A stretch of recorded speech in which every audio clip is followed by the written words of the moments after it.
Morning, folks, and welcome to Rome Revelations, your go-to source for everything from daily life to rising republics. I'm Lauren White, your hostess here on Rome Revelations, and I'm ready for an amazing show. That's right, I'm Xavier Simmons, your co-host, and for our first story today, we have interviews on the daily life here in Rome. Our interviewer, Adessa Matthews, is out on the field. Over to you, Adessa. Thanks, Lauren. I'm out here in the beautiful fields of Adessa to interview our first person, Mr. Cabe Ursula, and here he is. Afternoon, folks. Hello, Cabe. For our first question, what's religion like in Rome? Well, religion is very important. We give offerings to our gods almost every day. If we're sick or injured, we give an offering in the shape of the hurt part. Every house has its own altar. We even started to honor our emperors. Thanks. For our next question, what's family life here in Rome? Well, everybody obeys the paterfamilias, the father of the family. Even grown children obey him. Men are expected to provide for their family. Roman women held the households. They buy slaves and sell property. The babies are born at home, and we only keep the strong ones. If the fathers don't like the babies, they leave them outside to die or become slaves. Interesting. Any more? Actually, yes. Babies are named in a special ceremony when they are 9 days old. Between the age of 14 and 18, boys celebrate the becoming of a man. They become a true man when they are married.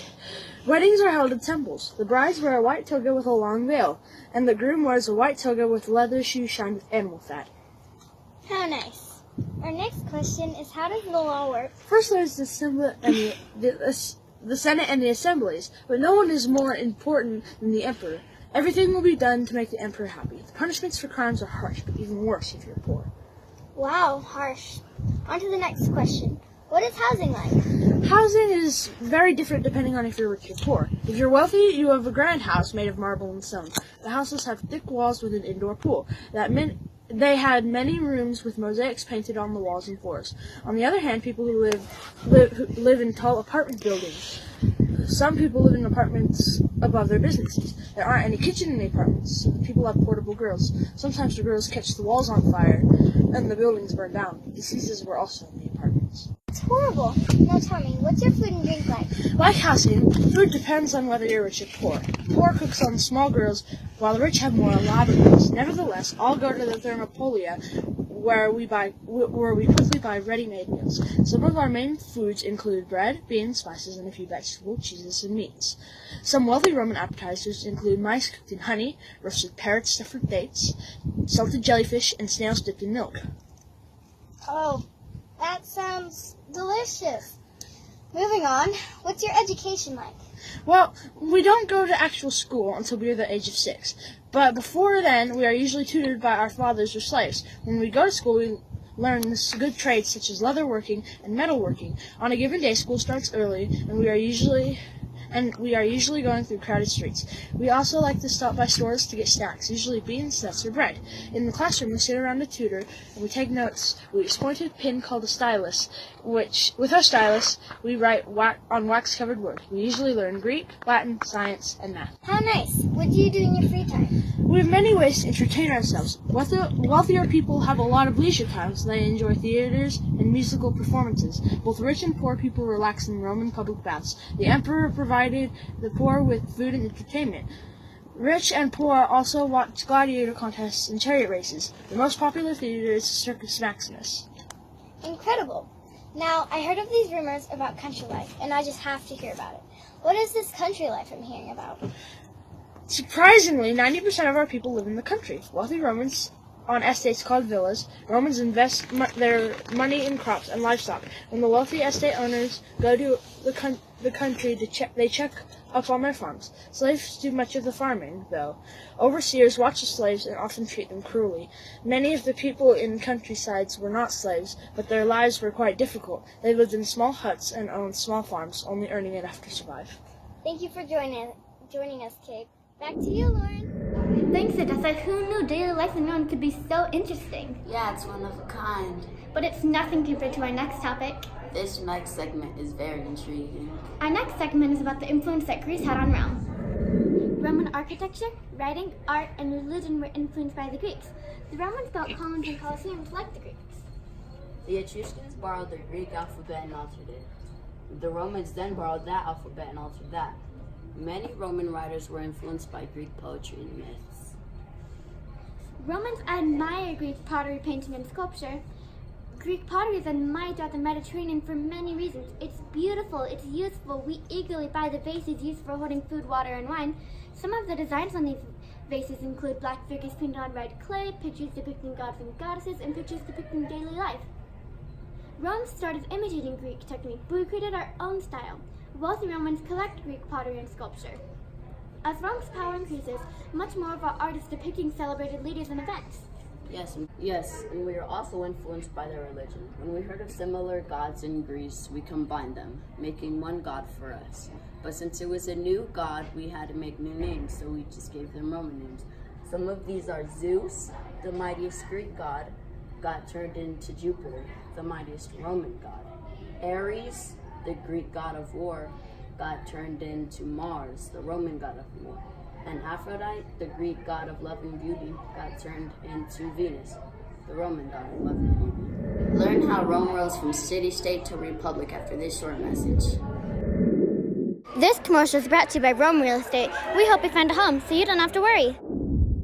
Are you looking for a new home? Somewhere comfy with a great view? Have we got the place for you? We are Rome Real Estate, here for all your real estate needs in Rome.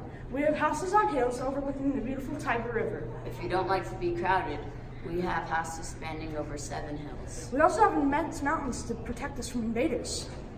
Are you a farmer? No problem. We have fertile land that is perfect for farming. Come visit us at 221 Tiber River Way.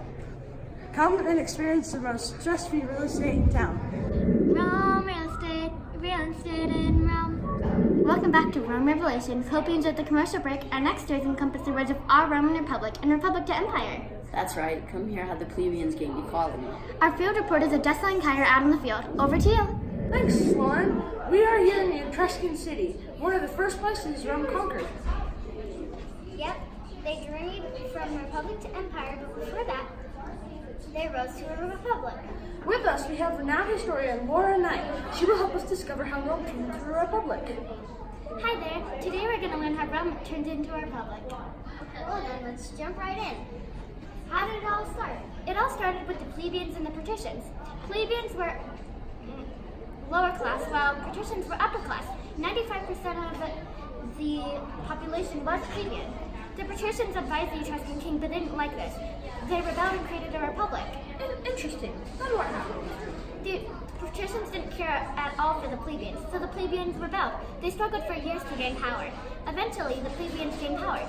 They had consuls, tribunes, and were in the Citizens Association. They had finally gained power. Is that it?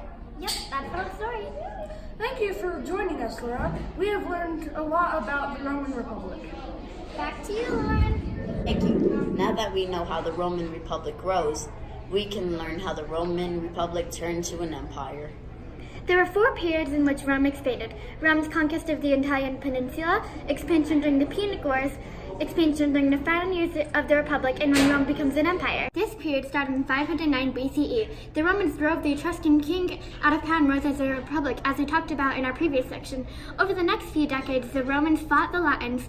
After that, they made allies. Their allies controlled the entire Italian peninsula. This brings us to our next section, the second period, expansion during the Punic Wars. Expansion of Rome threatened 2 great empires, the Persians and the Carthage. Rome fought in 3 wars, the Punic Wars. The first Punic War was fought mostly at sea.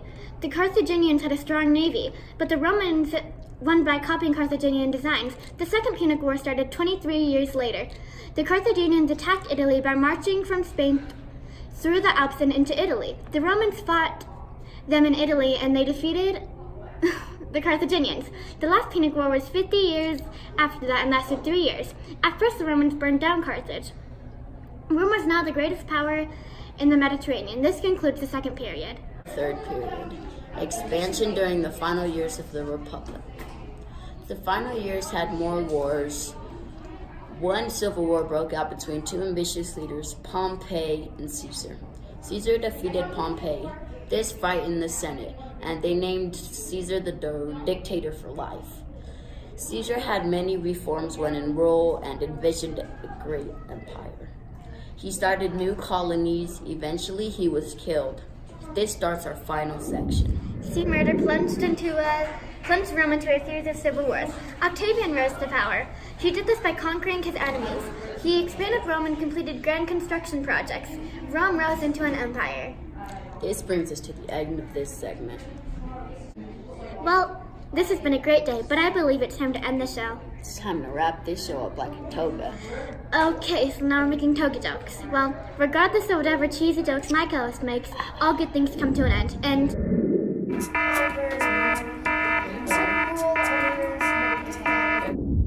breaking news straight from a Christian church in Rome. Our field reporter Kai Borsello is out on the field. Over to you, Kai. Thank you, Lauren. I'm here in a Christian church here in ancient Rome. Christianity wasn't always allowed. But once it was allowed, Christians were very happy because they used to be persecuted because they wouldn't worship the Roman gods. But now that it's allowed, life as a Christian isn't so hard. The leader of the Christian church is usually a preacher, and the preacher usually speaks from a stand. Sort of looking like this. Get the picture? Like, they would stand from a stand like this and preach out to the world. Now, the preacher was the leader, and this would be the person the Romans were mainly after. Well, that's all for now. Back to you, Lauren.